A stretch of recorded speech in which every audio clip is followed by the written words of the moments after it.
পৃথিবীতে হাত নামান। পৃথিবীতে সব থেকে যে রোগটাতে মানুষের মৃত্যুটা বেশি হয় সেটা হচ্ছে হার্ট অ্যাটাক বা হার্টের রোগ। তো হার্ট অ্যাটাক কিন্তু যে কারো যে কোনো সময় হইতে পারে।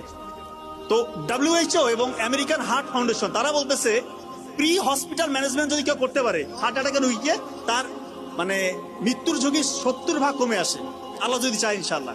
তো তার আগে তো বুঝতে হবে যে আপনার হার্ট অ্যাটাক হয়েছে কিনা। খুব মনে রাখেন মিডিয়ার ভাইরা প্লিজ, এটা খুবই ক্রুশিয়াল, খুবই ইম্পর্টেন্ট, এটা প্রচার করতে হবে। কারণ এটা হাজার হাজার মানুষ ইনশাআল্লাহ আল্লাহ চায় তো এইটার বদলতে হয়তো বা আল্লাহ তাআলা তার জীবনটা রক্ষা করবে। হার্ট অ্যাটাক যদি কারো হয় কিভাবে বুঝবেন? দেখেন, বুকের মাঝখানে চাপ আসবে, মাঝখানটাতে।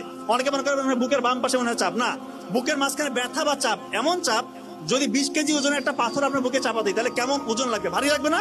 মনে হয় একটা ভারী কিছু চাপ দিচ্ছে, এরকম চাপ অনুভব হবে।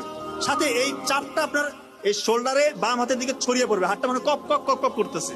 আপনার ওই সময় ঘাম ছুটবে, সাথে শ্বাসকষ্ট হবে এবং আপনার বমি ভাব আসতে পারে এবং মৃত্যুর ভয়। এই কয়েকটা ফিচার যদি আপনার থাকে, আপনি কাল বিলম্ব করবেন না। যদি হাসপাতাল বসে থাকে অবশ্যই হাসপাতাল নেবেন, কিন্তু অনেকের এরকম হয় যে হাসপাতাল একটু দূরে আছে। এই জন্য ওই WHO এবং আমেরিকান হার্ট ফাউন্ডেশন তারা বলছে প্রি হসপিটাল ম্যানেজমেন্ট বাসায় করতে পারবেন। খুব ইম্পর্টেন্ট, অ্যাসপিরিন, একটা ট্যাবলেট অ্যাসপিরিন 300 mg চিবিয়ে খেতে হবে। অ্যাসপিরিন চিবিয়ে খেতে হবে, ইনশাআল্লাহ তার 50% মৃত্যুর ঝুঁকি কমে আসলো। নাইট্রোগ্লিসারিন একটা হচ্ছে স্প্রে পাওয়া যায়, নাইট্রোগ্লিসারিন মার্কেটে বিভিন্ন নামে আছে, ওইটা জিহ্বার নিচে 2 চাপ দিতে হবে। আর একটা হচ্ছে অ্যাটরভাস্টাটিন গ্রুপের যে কোনো একটা ওষুধ 40 mg খাইতে হবে। আল্লাহ চাহে তো তার মৃত্যুর ঝুঁকি ইনশাআল্লাহ আপনি 70-80% বাসার মধ্যে কমাই দিলেন, এরপর দ্রুত হাসপাতালে নিয়ে যেতে হবে।